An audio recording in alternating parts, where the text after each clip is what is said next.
Hasta el año 2028 ejercerá como director del Consejo del Instituto Nacional de Derechos Humanos, Jerko Ljubetić, que nos acompaña esta mañana en el Mesón de la Radio. ¿Cómo está, Jerko? Muy buenos días. Hola, buenos días. Ex ministro del Trabajo, ex militante de C, primer presidente de la FECH cuando se retoma después de que la dictadura la había cerrado el 73, entre otros cargos, hoy militante del Frente Amplio.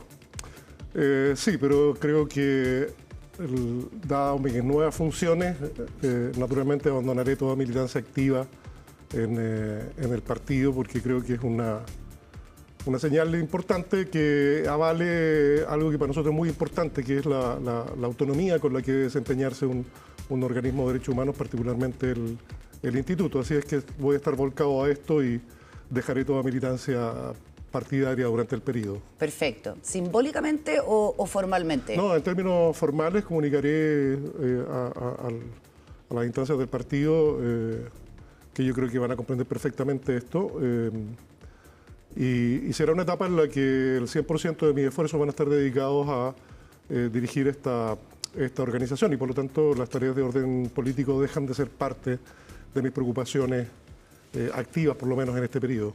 El Instituto Nacional de Derechos Humanos es una institución del Estado, ¿cierto? Que es autónoma, que tiene 11 consejeros, que según ahora el movimiento de quienes finalizaron su periodo y de a quienes el presidente ha nombrado, bueno, usted como director, pero Antonio Urrejola, ex canciller, como consejera, por ejemplo, queda en una proporción de 7 del oficialismo a 3 de la oposición, podríamos decir. ¿Y eso cómo lo anticipa usted, considerando la cantidad de controversias? Bueno, es un organismo deliberativo, un organismo colegiado, es natural que haya debate, pero la cantidad de controversias que ha golpeado el Instituto Nacional de Derechos Humanos, particularmente a partir del estallido.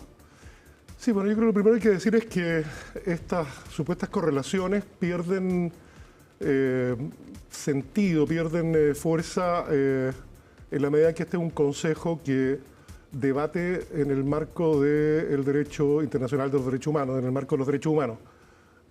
Y por lo tanto se logran acuerdos sobre la base de movernos dentro de esos marcos, que la argumentación que cada una y cada uno de los consejeros realice sea sobre la base de fundamentos de derechos humanos. Naturalmente las posibilidades de acuerdo son muy importantes.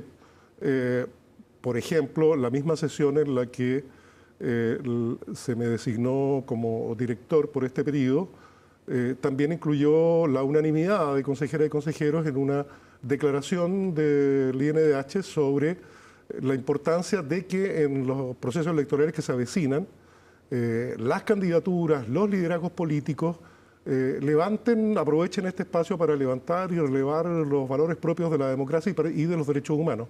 Esa fue una definición unánime hecha sobre la base de la consideración de derechos humanos y por lo tanto sin relación a correlaciones internas sobre las posiciones personales que cada uno pueda tener, que son además muy legítimas. Hay puntos en los que hay acuerdo. ¿Tiene usted pensado, o más bien, cuál es su opinión sobre la gobernanza del Instituto Nacional de Derechos Humanos, que en su momento algunos plantearon que había que modificar precisamente para evitar estos gallitos políticos? Yo sé que usted insiste en que hay temas donde eso no ocurre, pero hay otros donde sí ocurre.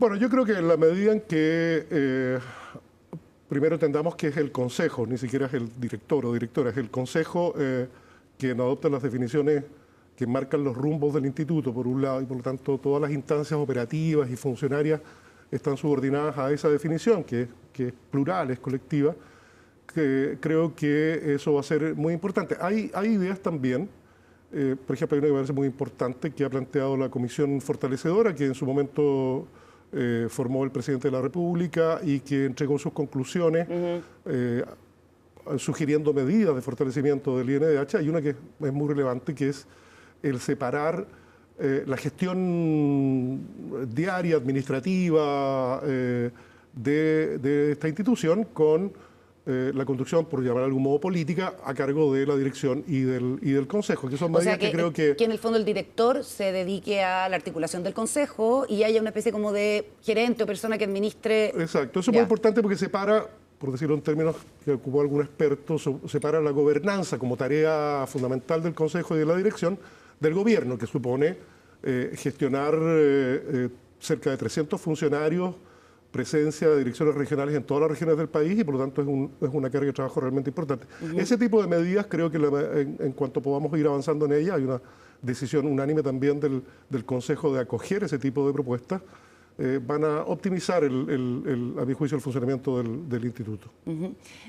Sebastián Donoso, que fue un consejero que estuvo durante 12 años, que fue nombrado por el presidente Sebastián Piñera, acaba de cumplir su periodo y ha dado una entrevista al Mercurio donde dice que le parece que el instituto es una institución tensionada por las distintas visiones que hay sobre los derechos humanos en la sociedad chilena, y eso tiene que ver con la historia reciente y la no tan reciente, sobre todo lo ocurrido en el contexto del régimen militar. Y él cree que el instituto está capturado por una visión de los derechos humanos que es una visión muy vinculada a lo que pasó entre el 73 y el 90. ¿Qué le parece? A ver, yo creo que las declaraciones del consejero Donoso encierran en una parte, discrepo de la mayor parte de sus conclusiones, pero hay una parte que yo creo que es evidente.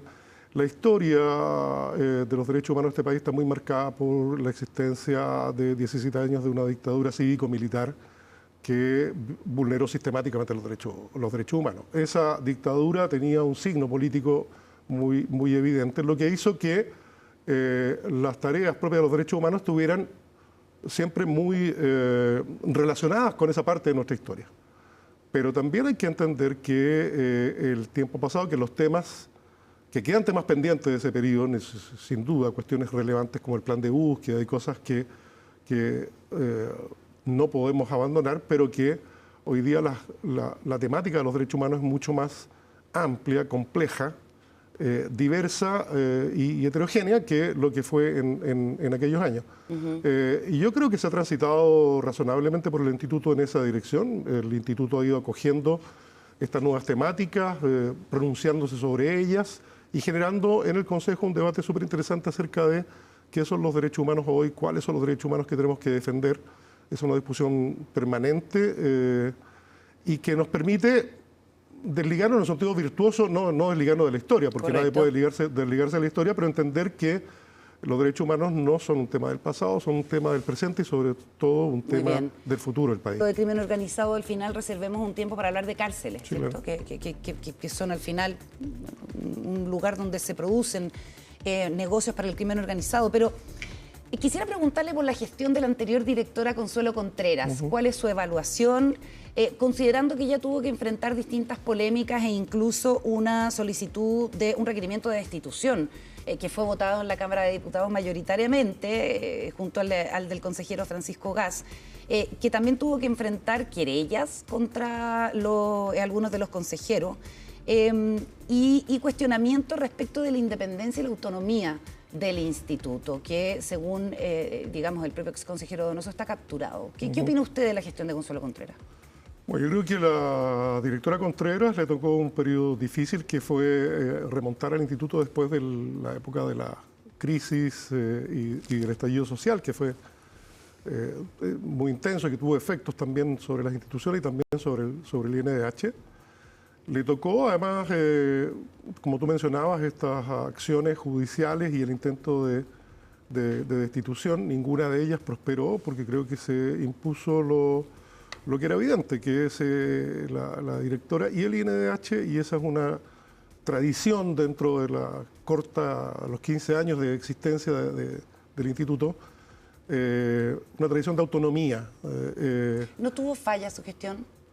Bueno, probablemente, pero desde el punto de vista de los temas que estamos tocando, creo que es bien relevante el que esas acciones no hayan prosperado, porque por una parte demuestran, digamos, son en sí mismas un intento de afectar la autonomía del instituto y fueron respondidas, digamos, de tal manera que quedó claro que la autonomía del instituto no se ha perdido en ningún momento, y en eso creo que la gestión de la directora Contreras fue importante.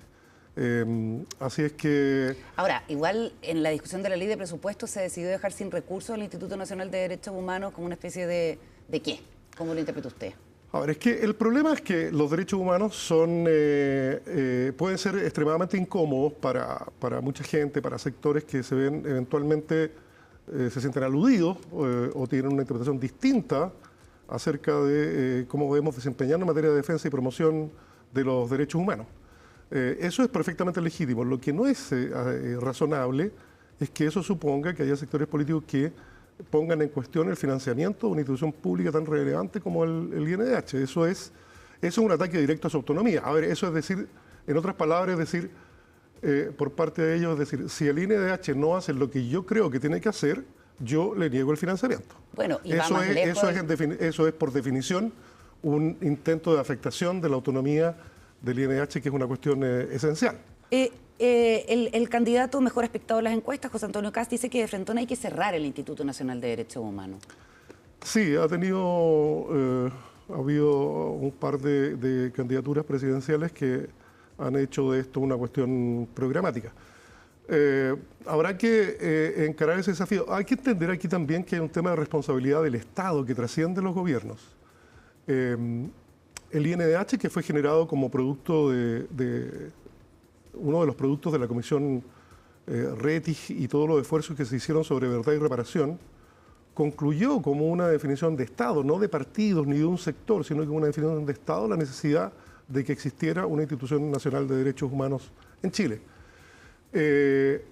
Eso por una parte, es decir, esto es reflejo de una definición amplia y transversal de la sociedad chilena, no es de un sector político. ¿Y cómo se explica la postura? En segundo lugar, sí. Si un Estado toma decisiones en términos de eliminar instancias como esta, significa una regresión en su compromiso de derechos humanos que supone una cierta responsabilidad internacional. Entonces, creo que hay que ser un poco más cuidadoso en la crítica y en las propuestas que se hacen en relación al Instituto Nacional de Derechos Humanos, que es un organismo público y que, como digo, puede llegar a comprometer la responsabilidad del Estado en la medida en que haya este tipo de definiciones que, a mi juicio, no tienen fundamento más que una cuestión que ocurre en todas las instituciones de derechos humanos del mundo, que es que quienes no comparten, quienes se sienten aludidos por la acción de las instituciones de derechos humanos, tienden a reaccionar de esta manera.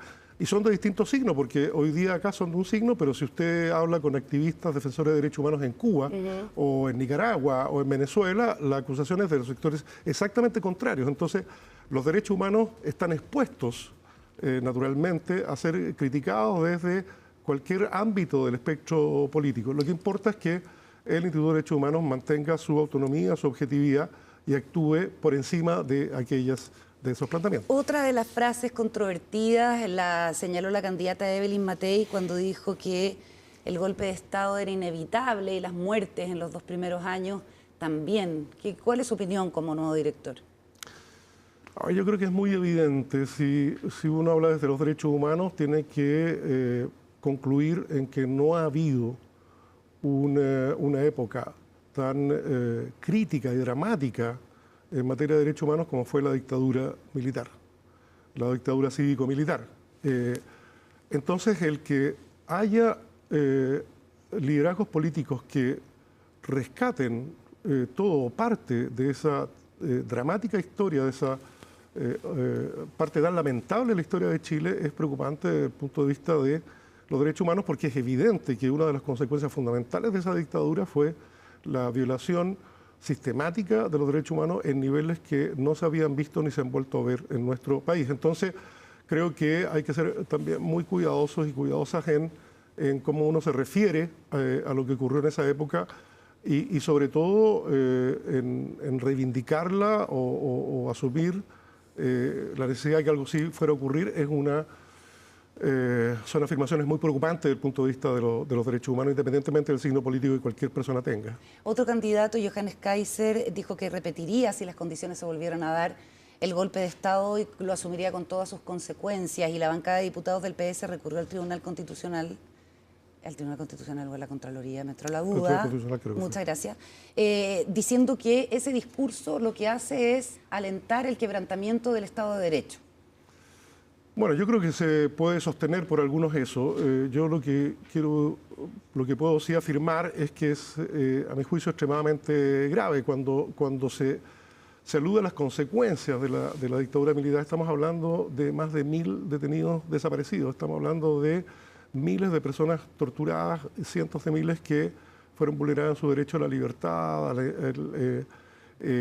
y por lo tanto el asumir que eso volviera a repetirse con todas sus consecuencias es gravísimo desde el punto de vista de lo que es la valoración de los derechos humanos. Yo creo que... ¿Y apoya el requerimiento de los diputados? ¿Le parece que con esto hay una especie de que se insta al quebrantamiento del Estado de Derecho? ¿O se fomenta? No, soy respetuoso de las atribuciones de los otros poderes, de los poderes del Estado. Si ellos consideran que eso es así, bueno, tendrán sus razones. No he tenido tiempo de profundizar en ese análisis como para ver si uno podría avalar esa iniciativa o no. Pero lo que sí hay que decir es que uno espera que después de lo ocurrido en Chile hubiera un consenso transversal de izquierda a derecha acerca de que lo que ocurrió en Chile bajo la dictadura cívico-militar no debe ni puede volver a ocurrir en nuestro país. Vamos a los hechos del 2019. Tuvo mucha notoriedad la controversia entre quien entonces era director del Consejo, Sergio Mico, y el resto de los consejeros de izquierda, podríamos decir, del hoy oficialismo, entonces oposición, respecto de la sistematicidad de las violaciones a los derechos humanos, ¿cierto? Que esa fue la palabra mágica o la palabra del conflicto, porque Sergio Mico defendió que a él le parecía que no, como lo planteaba uno de los 4 informes de derechos humanos que se hicieron, específicamente el de Amnistía Internacional. Consuelo Contreras, que digamos justificó siempre su oposición a la gestión de Sergio Mico, terminó reconociendo acá en CNN hace algún tiempo que le parece que no fueron sistemáticos.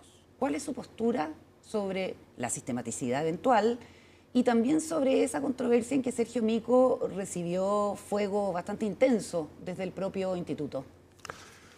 Bueno, sobre lo de la sistematicidad, a mí me correspondió, integrando el Consejo en aquel tiempo, expresar mi opinión. Yo fui parte de una minoría del Consejo que tuvimos un larguísimo y profundo debate. Quiero decir que fue una sesión que si se investiga sobre ella, se va a ver que no fue una sesión de análisis político, fue un análisis desde los derechos humanos, desde el derecho internacional. Desde la doctrina. Exactamente, desde cuáles son los elementos que tiene que reunir una situación para poder calificarse de sistemática, cuáles son los elementos que configuran una situación de crímenes de lesa humanidad. Todas esas cuestiones debatimos. Yo diría que fue una discusión con mucha altura y con mucho fundamento en la doctrina de los derechos humanos. Y la mayoría estuvo por definir que no había tal condición de sistematicidad, ni se daban los presupuestos como para plantear la posibilidad de la existencia de crímenes de lesa humanidad en el país. Yo soy respetuoso, yo estuve en la minoría, mi opinión era distinta, pero esa fue porque creo que la ausencia de control, la ausencia de mecanismos eficientes que impidieran que mucha de la fuerza pública actuara como actuó, que significó, aquí hay que recordar los más de 400 lesionados oculares, aquí hay que recordar las miles de personas detenidas arbitrariamente. Todo eso, a nuestro juicio, a mi juicio, la falta de mecanismos de control institucional sobre Carabineros era también una forma de que se impusiera un cierto carácter sistemático. Si tú no controlas el modo en que tu subordinado ejerce su función de cautelar el orden público, evidentemente se abren de un modo, a mi juicio, sistemático las puertas para que los excesos y las vulneraciones de derechos humanos se dieran como efectivamente se dieron. Desde ese punto de vista, yo sostenía una posición diferente. Ahora, institucionalmente, el INDH definió en su momento otra postura sobre esa materia. Yo soy respetuoso de eso y mientras no cambie, esa es la posición del INDH. Correcto. ¿Pero usted personalmente sigue considerando que las violaciones de los derechos humanos en el estallido fueron sistemáticas? Yo creo que en lo personal, insisto, mi opinión en ese momento, y creo que no hay razones para cambiarla, es que hubo una violación sistemática de los derechos humanos precisamente por la falta de una preocupación y una acción eficiente de control respecto de aquellos funcionarios de la fuerza pública que actuaron de un modo tal que los resultados están a la vista. Más de 400 personas con daños oculares. Ahí hay un buen ejemplo. Si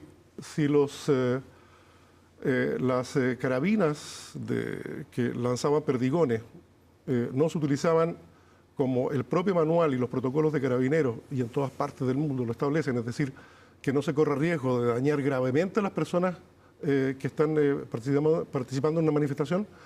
Si no hay un control sobre eso, y más bien uno lo que ve es exactamente lo contrario, de que todos los días se repetía la misma situación. Y no digo que nos llegara por versiones de terceros, era porque desplegamos nuestras capacidades de observación en los distintos momentos de mayor intensidad entre manifestantes y fuerza pública, y sistemáticamente lo que había era una falta de control sobre el uso de elementos tales como la escopeta de perdigones. Eso, a mi juicio, nunca generó una preocupación por instalar sistemas y mecanismos adecuados y eficaces que impidieran que esta cosa tan dramática, que había cientos de personas que estaban perdiendo la vista o que tenían lesiones en globos oculares, terminara. Y eso, a mi juicio, era un buen fundamento, un fundamento suficiente como para hablar de una cierta sistematicidad en lo que ocurría allí.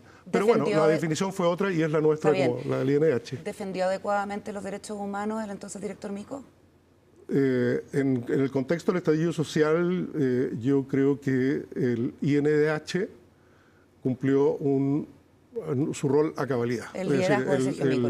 Él era el director y el INDH creo que desde el punto de vista de misiones de observación, levantar toda la información necesaria, generar las querellas y las acciones judiciales que fueran pertinentes, se cumplió cabalmente. Perfecto. Y en ese aspecto no tengo ninguna crítica, ningún reproche importante. Lo último, y se lo planteo porque es importante, a mi juicio, lo que plantea el ex consejero Sebastián Donoso. Si no hubiera existido una mayoría circunstancial que puso a Mico a la cabeza, o digamos que hizo que se apoyara a Sergio Mico, habríamos estado enfrentados a un riesgo altísimo de que el INDH hubiera sido usado políticamente para desestabilizar la democracia en el estallido.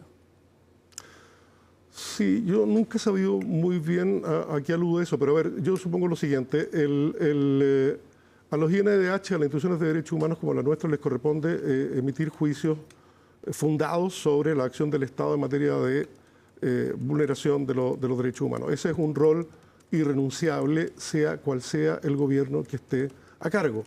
Si nosotros tuvimos en ese momento críticas importantes al gobierno, las podemos tener sobre este gobierno o sobre el gobierno que venga. Los INDH no pueden inhibirse en el cumplimiento de su mandato, que es la denuncia y promoción, la denuncia de vulneraciones de derechos humanos y la promoción por el respeto a los derechos humanos, dependiendo de cuál sea el signo del gobierno de turno.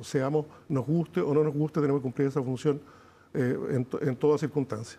Entonces, lo que haga el INDH, determinados sectores políticos lo utilicen en uno u otro sentido, escapa a nuestro control y posibilidades. Nosotros tenemos que hacer la pega. Nuestra pega es promover el respeto a los derechos humanos bajo gobiernos de cualquier signo. Lo hemos hecho durante 15 años y esperamos seguirlo haciendo para adelante. Yerko Liubetis, el director del Consejo del Instituto Nacional de Derechos Humanos, muchas gracias por conversar con nosotros. Gracias. Buenos días.